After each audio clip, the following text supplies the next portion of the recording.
اچھا بھائی، کیا حنفی مسلک والا شافعی ہو سکتا ہے؟ اپنے مسلک کو چینج کرنا کیسا ہے؟ مثلاً میں امام ابو حنیفہ کے مسلک پر ہوں لیکن میں امام شافعی کے مسلک کو فالو کرنا چاہتا ہوں، تو ایسا کرنا کیسا ہے؟ یا دوسرے امام کے کچھ مسائل کی پیروی کرنا کیسا ہے؟ محمد شعیب مکہ مکرمہ سے۔ دیکھیں، امام ابو حنیفہ، امام مالک، امام شافعی، امام احمد ابن حنبل، یہ چاروں برحق مجتہدین ہیں۔ پوری امت کا اجماع ہے کہ انہوں نے قرآن و حدیث کی جو ریسرچ کی ہے وہ بالکل ٹھیک ریسرچ ہے، اور یہ اپنے وقت کے بڑے بڑے علامے تھے، اور پوری امت نے انہی میں سے کسی ایک کو فالو کیا ہے۔ تو اس لیے ہماری نظر میں یہ چاروں برحق ہیں، اگرچہ ان میں اختلاف ہے لیکن وہ اختلاف صحابہ کے درمیان بھی موجود تھا۔ تو جیسے صحابہ کرام فروعی مسائل میں اختلاف کے باوجود سب برحق تھے، تو ایسے ہی یہ چاروں مجتہدین اختلاف کے باوجود سارے برحق ہیں۔ ان میں کسی کو بھی فالو کریں گے تو انشاءاللہ آپ کی قیامت کے دن نجات ہو جائے گی۔ اور نبی نے فرمایا میری امت گمراہی پہ جمع نہیں ہو سکتی، تو امت کا بہت بڑا طبقہ ہمیشہ سے انہی کو فالو کرتا آ رہا ہے۔ لیکن علماء یہ کہتے ہیں ان میں سے ایک فقہ کو فالو کیا جائے، یہ نہیں کہ آپ نے کبھی فلاں فقہ کو کبھی فلاں فقہ کو، یہ دین چوں چوں کا مربع بن جائے گا۔ برحق تو چاروں ہیں لیکن سب کے اپنے ایک اصول ہیں، اپنے ایک ضوابط ہیں، تو پھر ایک ہی کو مکمل فالو کیا جائے، کیونکہ اللہ تعالیٰ زمین میں فساد کو پسند نہیں کرتے۔ تو ایسا ہر وہ کام جو فساد کی طرف انسان کو لے کے جائے وہ بھی اللہ پسند نہیں کریں گے۔ تو اگر آپ ایک فقہ کو فالو نہیں کرتے، کبھی ادھر کبھی ادھر، تو اس سے فساد ہوگا، خواہش نفسانی کا دروازہ کھلے گا۔ مثال کے طور پر آپ نے اپنی بیوی کو طلاق بائن دی، آپ نے کہا تم جو ہے نا مجھ پر حرام ہو، اور حرام کے لفظ سے آپ کی نیت طلاق کی تھی، جو کہ ہوتی ہے عرف میں طلاقی کے معنی میں آج کل استعمال ہوتا ہے۔ اب فقہ حنفی میں طلاق بائن واقع ہو جائے گی اور نکاح ختم ہو جائے گا، لیکن فقہ شافعی میں ایک طلاق ہوگی، رجعی ہوگی، آپ کو رجوع کا حق ہوگا۔ تو آپ کو بیوی اچھی لگ رہی ہے تو آپ شافعی بن جاؤ گے، بیوی بری لگ رہی ہے تو آپ حنفی رہو گے۔ تو یہ دین کے ساتھ ایک قسم کا مذاق ہے۔ کچھ چیزیں ایسی ہوتی ہیں جو دلائل سے سمجھانا مشکل ہوتا ہے لیکن پریکٹیکلی وہ قابل عمل نہیں ہوتی۔ تو علماء نے چونکہ عملی طور پر دیکھا ہے کہ اگر یہ اختیار دے دیا جائے لوگوں کو کہ چاہیں ادھر چلے جائیں جب چاہیں ادھر چلے جائیں، تو اس سے دین تباہ ہو جائے گا، برباد ہو جائے گا۔ آپ کا جناب آپ نے وضو کیا اور آپ کا خون نکل کے بہہ گیا، اب آپ فقہ حنفی کو فالو کر رہے ہیں، لوگ کہیں گے بھائی امام حنیفہ کے نزدیک تو وضو ٹوٹ گیا اور ان کے اپنے دلائل ہیں اس بارے میں، آپ کیا میں امام شافعی کو فالو کرتا ہوں، ان کے نزدیک خون نکلنے سے وضو نہیں ٹوٹتا۔ اچھا جی، تھوڑی دیر میں بچی کھیلتی ہوئی ہے یا آپ نے اس کو پیار کیا، اب لوگ کہہ رہے ہیں امام شافعی کے یہاں عورت کو یا بچی کو ہاتھ لگانے سے بھی وضو ٹوٹ جاتا ہے، آپ کہتے ہیں اس مسئلے میں امام حنیفہ کو فالو کر رہا ہوں۔ تو بتاؤ دین مذاق بنے گا کہ نہیں بنے گا؟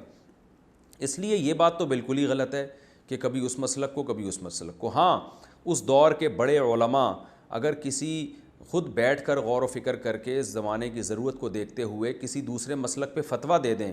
تو پھر عوام کے لیے جائز ہے کہ علماء کی اس فتوے کے بعد وہ دوسرے مسلک پہ عمل کر سکتے ہیں، کیونکہ علماء سمجھتے ہیں کہ کہاں اجتماعی ضرورت ہے کہاں ضرورت نہیں ہے۔ تو کئی فقہ حنفی میں بہت سے مسائل ایسے ہیں جس میں علماء نے وقت کی ضرورت اور حاجت کو دیکھتے ہوئے عمومی طور پر فتویٰ ہی امام مالک کے فقہ پہ دے دیا یا امام شافعی کے فقہ پہ دے دیا۔ تو علماء کوئی وقتی اور اجتماعی ضرورت کے پیش نظر تو ایسا کر سکتے ہیں، عوام کو اس کی اجازت نہیں ہے۔ اور علماء اپنی ذات کے لیے نہیں کریں گے پھر وہ،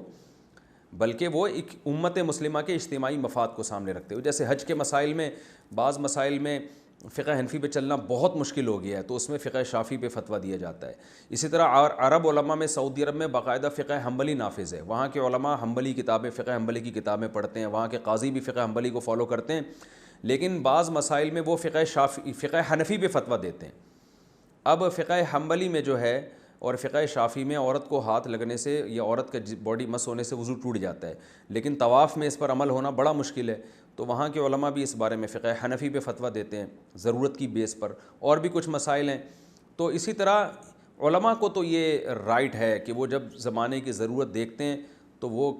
جو ہے نا عوام کو خود اجازت دے دیتے ہیں کہ آپ اس بارے میں اس مسئلے میں مسلک چینج کر سکتے ہیں۔ جیسے شوہر اگر گم ہو جائے کسی عورت کا تو فقہ حنفی میں تو ہے پوری زندگی عورت انتظار کرے گی اپنے شوہر کا، کہیں اور شادی نہیں کر سکتی، لیکن ہندوستان میں ایسا ہوا کہ بہت سی عورتوں کے شوہر جو ہے نا بلوے میں غائب ہو گئے، پتہ ہی نہیں چل رہا تھا۔ اب ان عورتوں کو زنا کا خطرہ ہے، ان عورتوں کی کفالت کرنے والا کوئی نہیں، تو خود حنفی علماء جمع ہوئے اور ایک اجتماعی ضرورت کو دیکھتے ہوئے امام مالک کے قول پہ فتویٰ دیا گیا کہ بھئی 4 سال عورت انتظار کرے گی، اس کے بعد عدالت اس کا نکاح ختم کر دے گی۔ تو خود سے عوام کو یا خود سے کسی عالم کو صرف اپنی ذات کی حد تک اپنی خواہشات کے لیے مسلک چینج کرنا، یہ اس کی کوئی بھی اجازت نہیں دیتا۔ تو رہا یہ مسئلہ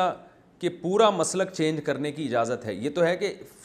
کسی مسئلے میں فلاں مسلک کو، کسی مسئلے میں فلاں مسلک کو فالو کرنا، تو اس کی تو بالکل اجازت نہیں، پورا مسلک ہی چینج کر لینا۔ جیسے آپ نے پوچھا کہ میں حنفی ہوں، اگر میں مکمل شافعی مسلک کو فالو کر لوں تو اس میں کوئی حرج تو نہیں ہے؟ تو دیکھیں شافعی مذہب بھی بالکل برحق اہل سنت والجماعت کا ہے، تو پورا مسلک چینج کرنا یہ بھی ضرورت کے وقت جائز ہے، بلا وجہ یہ بھی ایک خواہشات نفسانیہ کا دروازہ کھولنے والی بات ہے۔ تو ضرورت کیا ہے کہ اگر آپ کسی ایسے ملک میں رہتے ہیں جہاں سارے شافعی مسلک کو فالو کرتے ہیں، وہاں علماء عدالتیں سب فقہ شافعی کے مطابق ہیں، اور وہاں آپ کو فقہ حنفی پہ کو بتانے والا کوئی نہیں ہے یا بہت مشکل ہے، تو ایسے موقع پہ کوئی اگر اپنا فقہ چینج کر لے تو کوئی حرج نہیں ہے۔ کوئی سعودی عرب میں کسی ایسی جگہ پہ رہتے ہیں جہاں سارے علماء ہی فقہ حنبلی کو فالو کرتے ہیں۔ میرے پاس ایک صاحب آئے، کہتے ہیں ہمارے سارے باپ دادا حنفی تھے، لیکن میں سعودی عرب میں پیدا ہوا، وہاں جتنے بھی علماء ہیں وہ حنبلی ہی ہیں، تو مجھے جو مسئلہ میں ان سے آسانی سے پوچھ لیتا ہوں، تو اس لیے میں بچپن سے فقہ حنبلی کو فالو کرتا آ رہا ہوں۔ تو میں نے کہا ٹھیک ہے، تو وہ بھی برحق مذہب ہے، تو اگر آپ فقہ حنبلی کو فالو کرتے ہیں اس لیے کہ آپ کے دائیں بائیں سارے علماء حنبلی ہیں اور وہ آپ کو زیادہ آسانی سے آپ ان سے مسئلہ پوچھ لیتے ہیں، تو پھر اسی کو فالو کریں آپ۔ تو ایسی کوئی مجبوری ہو تو پھر تو ٹھیک ہے، بلا وجہ یہ ٹھیک اس لیے نہیں ہے کہ اس سے بھی خواہشات کا دروازہ کھلتا ہے۔ آج آپ نے فقہ حنفی کو چھوڑ کر فقہ شافعی قبول کیا، تو کل آپ کو فقہ حنبلی میں کچھ آسانیاں لگیں گی، پتہ چلا ادھر نکل لیے، پھر آپ کو لگا یار فقہ مالکی میں وہ طلاقیں دے دیں تو وہ والے مسلک میں نہیں ہونی، تو ادھر کو نکل لیے، پھر آپ کو پتہ چلا فلاں مسلک میں خرید و فروخت کا یہ طریقہ ناجائز ہے، فلاں میں جائز ہے، تو ادھر کو نکل لیے۔ تو وہ بالکل ایسی مثال ہوتی ہے جیسے ہم طلبہ جب تھے نا مدرسے میں پڑھتے تھے، تو جو طالب علم ایک ہی مدرسے میں پورے دور حدیث تک پڑھتا ہے آخر تک، تو ہم دیکھتے ہیں وہ اس سے تو اللہ دین کا کام بھی لیتے ہیں، اس میں علم بھی آتا ہے، اور جن طلبہ کو مدرسے بدلنے کا شوق ہو جاتا ہے نا، پھر وہ بدلتے ہی رہتے ہیں، وہ ٹکتے نہیں ہیں کہیں، ان پہ پھر برکت ختم ہو جاتی ہے علم کی۔ یعنی اس عمل کو حرام اور ناجائز تو نہیں کہا جائے گا، لیکن علم کی برکت ختم ہو جاتی ہے۔ تو ایسے ہی مسلک بلا وجہ چینج کرنا بغیر کسی شدید ضرورت کے یا حاجت کے، تو اس سے کیا ہوتا ہے کہ انسان کی جو عمل کی ایک برکت ہے اور جو اللہ کی رضا کا ایک جذبہ ہے اللہ کی خاطر، اس جذبے میں بہرحال کمی آتی ہے، اور وہ پھر بھی بس ذائقے چینج کرنے کے عادی ہو جاتا ہے۔ اس لیے چاروں فقہ بالکل برحق ہیں، کسی ایک کو بھی فالو کریں تو آپ ٹھیک ہے، لیکن بلا وجہ کسی فقہ کو تبدیل کرنا، یا تو کوئی بہت بڑا عالم ہو، بہت بڑا علامہ ہو، اور وہ سب کے دلائل بہت اچھی طرح سے جانتا ہے سمجھتا ہے، اس کو دلائل کی قوت کی بیس پہ ایسا لگا کہ فلاں فقہ اس کو لگا کہ قرآن و سنت کے زیادہ قریب ہے، تو وہ اگر دلائل کی بیس پہ اگر ایسا کرتا ہے تو بات سمجھ میں آتی ہے۔ عامی آدمی تو بیچارہ اس کو تو حدیثوں کے ترجمے بھی نہیں آتے۔ جیسے امام طحاوی رحمہ اللہ تعالیٰ، وہ شافعی مسلک کے تھے، تو بہت بڑے محدث تھے، تو ان کو دلائل کی قوت سے لگا کہ فقہ حنفی زیادہ قرآن و سنت کے قریب ہے، تو انہوں نے شافعی مسلک چھوڑ کر فقہ حنفی پہ کنورٹ ہو گئے۔ تو ایسے ہی بعض حنفی علماء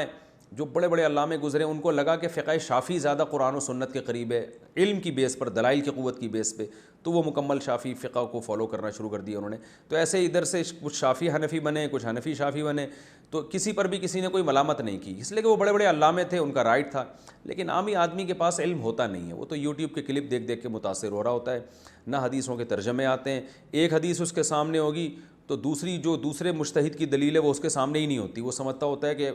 ہوتا وہ کم علم ہے، لیکن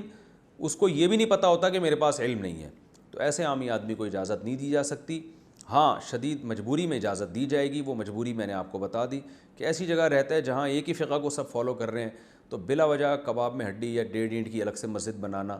تو بہتر نہیں ہے کہ جس فقہ کو سب فالو کر رہے ہیں اسی کو فالو کر لو۔ تو آپ کسی ایسے کنٹری میں رہتے ہیں جہاں سارے ہی شافعی ہیں اور سب وہ ایک ہی اسی پہ ڈگر پہ چل رہے ہیں، اور آپ ایک اکیلے وہاں پر حنفی ہیں اور آپ کو آپ کے فقہ کا بتانے والا بھی کوئی نہیں ہے، تو پھر تو ٹھیک ہے آپ شافعی فقہ پہ ہی چلیں۔ لیکن اگر ایسا نہیں ہے تو جس فقہ پہ ہیں وہ ٹھیک ہے، اسی پہ چلتے رہے آپ۔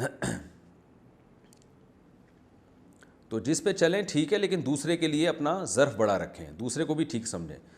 مسئلہ ایک مسلک کو فالو کرنا یہ غلط نہیں ہے، ایک مسلک کو فالو کر کے دوسرے کو یہ سمجھنا کہ یہ قرآن و سنت کو نہیں مانتے، یہ چیز تعصب ہے، یہ عصبیت ہے، یہ غلط ہے۔ میں سعودی عرب کے بڑے بڑے مفتیان کرام کے فتوے میں نے پڑھے ہیں، تو ایک وہاں کی دارالفتہ کی کمیٹی سے ایک فتویٰ نکلا تھا، اس میں انہوں نے لکھا تھا کہ کسی بھی فقہ کو فالو کرنا اور کسی کی طرف نسبت کرنا اس میں کوئی حرج نہیں ہے، کوئی آدمی اگر حنفی ہو یا شافعی اس میں کوئی حرج نہیں ہے. شیخ بن باز بڑے مفتی اعظم ان کے دستخط تھے اس فتوے پر. لیکن آگے ان کے الفاظ تھے ما لم یکن متعصبا، بشرطے کہ تعصب نہ اس کے اندر. تعصب یہی ہے کہ اپنے آپ کو سمجھے کہ بس ہم ہی ٹھیک ہیں اور دوسرے کو سمجھے وہ باقی سارے قرآن و سنت کے خلاف ہیں. جیسے کہ پاکستان میں اور انڈیا میں یہ چیز ہے